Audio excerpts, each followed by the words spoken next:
Hello guys, this is Vishal from Legal Edge after college. और आज मैं आपके लिए लेकर आया हूं एक बहुत important discussion, that is CUET PG LLM 2023 के बारे में जो सारी इंफॉर्मेशन है वो इस सेशन के अंदर मैं आपके साथ डिस्कस करूंगा. So you'll know after the end of this session, you will know almost everything about what is this CUET PG LLM 2023 and all the relevant information. आपको सारी relevant information मैं सप्लाई करूंगा इस पर्टिकुलर सेशन के अंदर. So without any further ado, let's quickly move on to what is CUET PG LLM. Right तो CUET PG LLM के बारे में मैं आपको बताता हूं. CUET है क्या? It is basically central university entrance test. ठीक है, अगर आपने लॉ की डिग्री कंप्लीट कर रखी है and you are aiming for doing your law, और basically you are looking forward कि भाई मुझे LLM एक ऐसे कॉलेज से करना है जो कि एक सेंट्रल यूनिवर्सिटी है, तो उसके लिए आपको क्या करना पड़ेगा? उसके लिए आपको CUET के लिए अप्लाई करना पड़ेगा. ठीक है, CUET अंडर ग्रेजुएट कोर्सेज के लिए भी है, पोस्ट ग्रेजुएट कोर्सेज के लिए भी है, बट अपन यहां पर पोस्ट ग्रेजुएट के बारे में पर्टिकुलर सेशन यहां पर रखा गया है. So it is a central universities entrance test. ठीक है, पहले इसको कहा जाता था central universities common entrance test. That was its earlier name. ये पहले इस नाम से जाना जाता था. अच्छा, ये एग्जाम कंडक्ट कौन कराता है? It's an all India test. ये ऑल इंडिया टेस्ट है, नेशनल लेवल का एग्जाम है, जो कि नेशनल टेस्टिंग एजेंसी NTA ये एग्जाम इसे कंडक्ट कराती है. नाउ अगर आपको एडमिशंस लेने हो for various post graduate courses, ठीक है, जैसे अपन यहां पर LLM के बारे में स्पेसिफिकली बात कर रहे हैं, तो और आपका स्पेसिफिक LLM आपको सेंट्रल यूनिवर्सिटी से करना है, तो आपको इस पर्टिकुलर एग्जाम के लिए अपीयर करना होगा. So you have to appear for this particular exam. Next, आगे की सिचुएशन पर बढ़ते हैं. नाउ कौन कौन सी यूनिवर्सिटीज इसके अंदर आती है? तो there are around 55 central universities which are recognised, जिन्हें रिकॉग्नाइज किया गया है. और अगर आप इन यूनिवर्सिटीज में जाना चाहते हैं then you can appear for CUET. अब सारी यूनिवर्सिटीज के नाम लेना would not be a feasible deal here, तो मैं क्या बताता हूं आपको, सबसे इंपॉर्टेंट बताता हूं. अगर आपको जैसे दिल्ली यूनिवर्सिटी को लेकर जाना है, that is the most prominent among these universities. सबसे ज्यादा स्टूडेंट्स इसी के बारे में पर्टिकुलरली जाना चाहते हैं, because this construed as one of the most important one. अब DU के लिए पहले CUET के थ्रू ये एग्जाम नहीं होता था. नाउ पहले अगर आपको DU में एडमिशन लेना है फॉर PG, तो फिर आपको CUET का एग्जाम नहीं देना पड़ता था. दिल्ली यूनिवर्सिटी का अपना खुद का DUET, Delhi University entrance test होता था. लेकिन 2022 के बाद से उसे हटाकर अब क्या कर दिया गया है? Ultimately it's all about CUET. अगर आपको इस यूनिवर्सिटी में भी एडमिशन लेना है तो आपको क्या करना पड़ेगा? सेंट्रल यूनिवर्सिटी एंट्रेंस टेस्ट देना पड़ेगा. उसके बाद ही आप दिल्ली यूनिवर्सिटी में एडमिशन ले सकते हैं. इसी तरीके से आपका Banaras Hindu university BHU, again a very prominent university, अगर आपको इसमें एडमिशन लेना है, इसके लिए भी आपको क्या करना पड़ेगा? इसके लिए भी आपको यहां पर ये एग्जाम जो CUET का है उसके लिए अपीयर करना पड़ेगा. Jamia Millia Islamia, Jawaharlal Nehru university, that is JNU, ये भी पर्टिकुलर कुछ प्रोमिनेंट यूनिवर्सिटीज हैं. अगर मैं मध्य प्रदेश के बारे में बात करूं तो DAVV वगैरह कुछ प्रोमिनेंट यूनिवर्सिटीज हैं. उनमें अगर आपको एडमिशन चाहिए तो फिर in that particular situation you have to go for this particular exam. ठीक है, नाउ नेक्स्ट, अगर मैं CUET के एग्जाम पैटर्न के बारे में बात करूं, if I talk about the exam pattern of CUET, तो CUET जो है वो section A and section B, there are 2 section जो आपको एग्जामिनेशन में देखने को मिलेंगे. पहला जो सेक्शन है वो 25 मार्क्स का है, और सेक्शन B जो है दैट इज बेसिकली जिस भी पर्टिकुलर ब्रांच के अंदर आप क्या कर रहे हैं, आपका यानी कि जो डोमेन है, जो डोमेन सब्जेक्ट है. For example here the domain subject is law.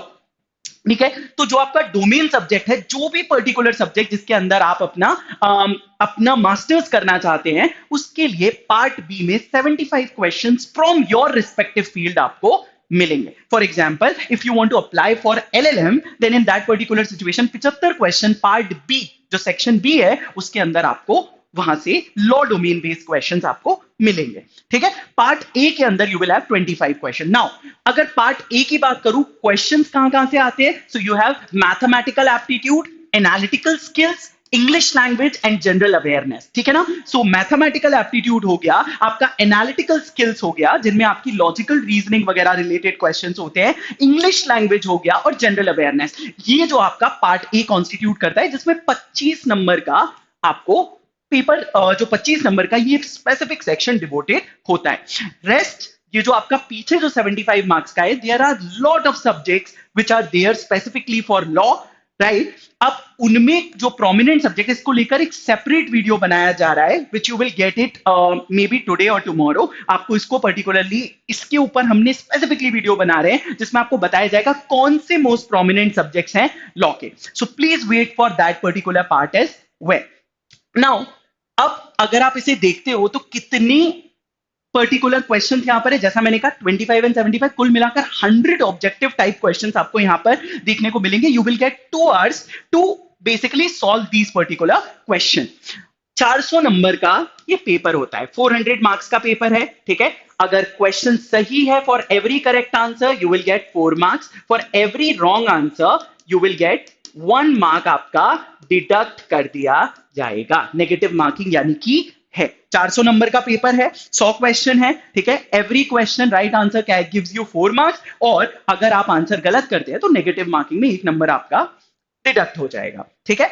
Exam जो है वो 13 लैंग्वेजेस में कंडक्ट किया जाता है, ठीक है। एंड जो इंग्लिश का पार्ट है पार्ट ए के अंदर वो आपको इंग्लिश में ही मिलेगा, बाकी जो पर्टिकुलर सेक्शन है वो आपकी रिस्पेक्टिव लैंग्वेज के अंदर you will find. For example Assamese, Bengali, Gujarati, Kannada, Malayalam, Marathi, Oriya, Tamil, Telugu, Urdu, Punjabi, these are all the particular language जिसमें एग्जाम कंडक्ट कराया जाता है। English and Hindi are the most prominent ones जो आपको देखने को मिलते हैं। दूसरा, अब ये सेंटर बेस्ड एग्जाम जो होगा आपका वो कैसे होगा? Is it computer based exam?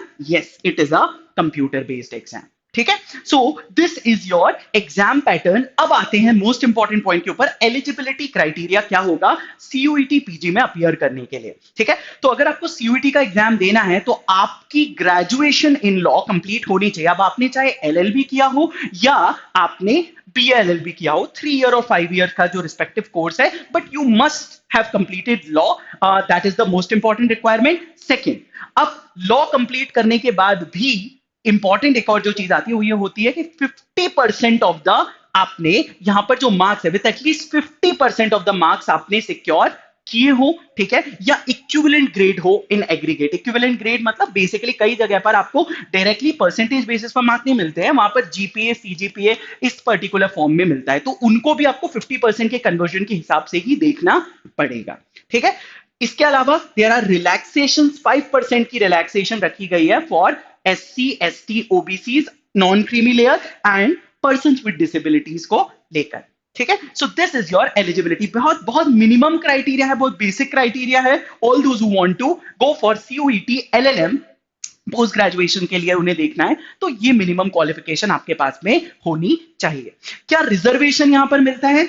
Yes, in this exam there is reservation. First, economically weaker sections को वेरी रिसेंट राइट 10% रिजर्वेशन देना शुरू किया हुआ है। ओबीसीज को 27% रिजर्वेशन है, लेकिन ओबीसीज में भी सिर्फ वो लोगों को रिजर्वेशन मिलेगा जो सेंट्रल गवर्नमेंट जिन्हें रिकॉग्नाइज करती है, डिटरमाइन करती है। नेक्स्ट, 15% स्केड्यूल्ड कास्ट को, 7.5% स्केड्यूल्ड ट्राइब को और 5% is persons with benchmark disabilities को। इतने लोगों को यहां पर रिजर्वेशन का बेनिफिट इस एग्जाम के लिए प्रोवाइड किया गया है, ठीक है।